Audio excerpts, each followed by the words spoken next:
Vonis Harvey Muiz 6,5 tahun penjara. Harta kekayaan Hakim Eko Arianto kini disorot. Wah, usut tuntas Pak Prabowo. Ya, ini tantangan kita bersama dan kita akan atasi itu semua. Saya sangat optimis. Tapi kita juga realistis. Ya, Presiden Republik Indonesia tidak punya tongkat semacam tongkat Nabi Musa, tidak punya. Tidak punya tongkat Nabi Sulaiman, tidak punya.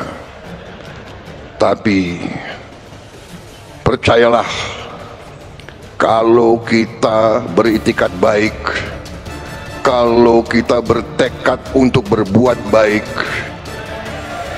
kita yakin kita akan berhasil. Kita yakin Yang Maha Kuasa bersama kita.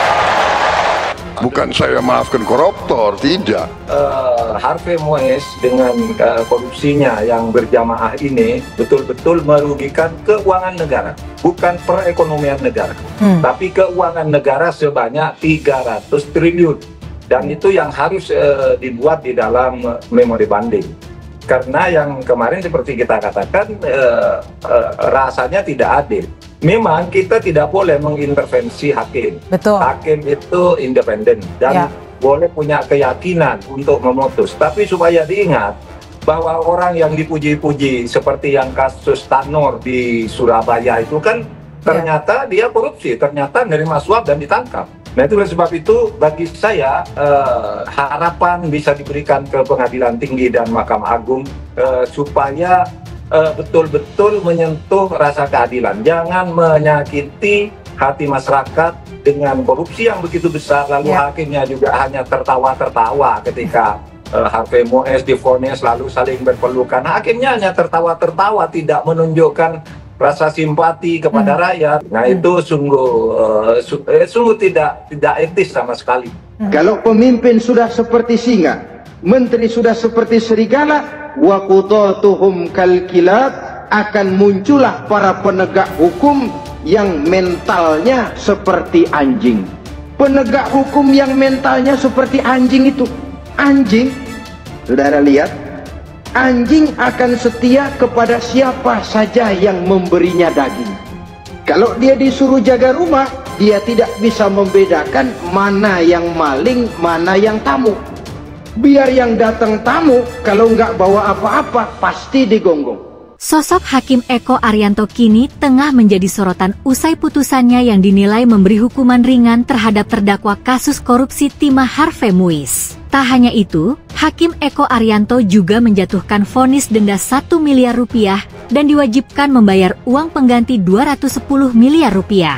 Vonis yang diberikan Hakim Eko dinilai terlalu ringan, sebab Harvey Muiz terlibat kasus dugaan korupsi tata niaga komoditas timah di IUPPT Timah Tbk yang merugikan negara sebesar 300 triliun rupiah. Hal inilah yang kemudian membuat sosok Hakim Eko Arianto menjadi sorotan hingga harta kekayaannya ini turut dikuliti. Lantas berapa harta kekayaan yang dimiliki Eko Arianto Hakim yang vonis ringan Harvey Muiz? Laporan Harta Kekayaan Penyelenggara Negara (LHKPN) mencatat, Hakim Eko Arianto terakhir melaporkan harta kekayaan pada 29 Januari 2024 untuk periode laporan 2023. Eko Arianto memiliki harta kekayaan dengan total Rp2.820.981.000. Keputusan tersebut membuat publik menguliti harta Eko Arianto yang dinilai memberikan hukuman kelewat ringan bagi Harvey. Tak heran jika Eko Arianto panen kecaman, sebab ia menggunakan dalih kemanusiaan untuk memberikan vonis yang lebih ringan ketimbang Jaksa Penuntut Umum, JPU, yakni 12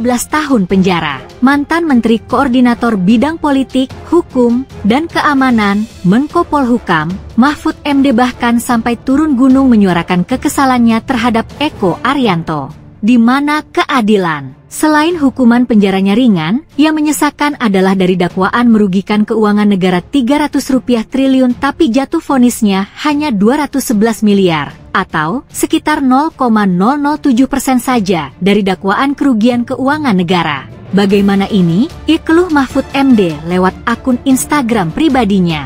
Publik akhirnya berbondong-bondong menghujat Eko Arianto melalui media sosial. Eko dinilai terlalu memanjakan koruptor dan memberi hukuman yang tak sebanding dengan kerugian yang ditimbulkan.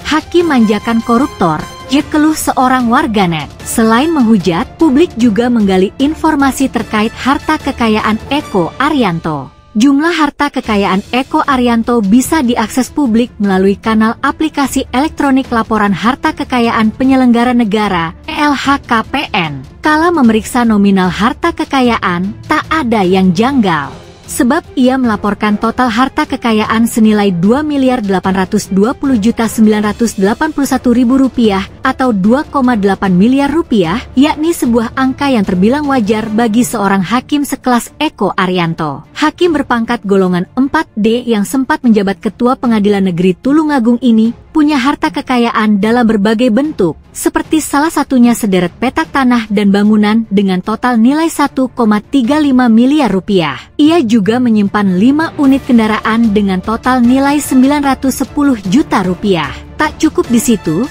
hakim yang pernah menangani kasus John K. ini juga mengantongi harta kekayaan berupa harta bergerak lainnya senilai 395 juta rupiah dan saldo kas dan setara kas senilai 165,981 juta rupiah. Tak sampai di sisi itu, hakim ini kini jadi bulan duaan warganet karena jengah dengan putusan yang diduga tidak membunuh keadilan. Tak sampai di situ, data pribadi juga kini disebar oleh oknum 2 tertentu. Menanggapi hal ini, Ketua Perhimpunan Bantuan Hukum dan HAM Indonesia, PBHI, Julius Ibrani menyoroti data pribadi Hakim Eko Arianto, seperti alamat hingga nomor telepon yang tersebar di media sosial. Eko merupakan hakim ketua yang menjatuhkan vonis pidana penjara 6 tahun 6 bulan kepada terdakwa kasus korupsi Timah Harvey Muiz. Julius mengatakan menyebarkan data pribadi seseorang merupakan perbuatan melanggar hukum. Tindakan ini yang disebut sebagai doxing dalam Undang-Undang Nomor 1 Tahun 2024 tentang Informasi dan Transaksi Elektronik atau UU ITE. Namun, ia menilai ada latar belakang yang membuat masyarakat menyebarkan data pribadi Hakim Eko Arianto. Kasus timah ini diawali dengan hegemoni dan publikasi pemberitaan yang luar biasa, baik soal angka 300 triliun rupiah kemudian nama-nama besar, kata Julius saat dihubungi lewat aplikasi perpesanan. Ia menuturkan, dalam kasus timah sempat ada istilah RBT yang diduga sebagai donatur Polri. Kemudian aliran-aliran dana hingga ke aparat penegak hukum, salah satunya seorang Jenderal Bintang 1 Polri. Selain itu juga berhubungan dengan sistem dan struktur badan usaha milik negara, BUMN. Situasi ini yang mendorong masyarakat berharap agar ada pengusutan hingga tuntas di meja pengadilan, ujar Julius. Harapan itu ditumpukan kepada hakim.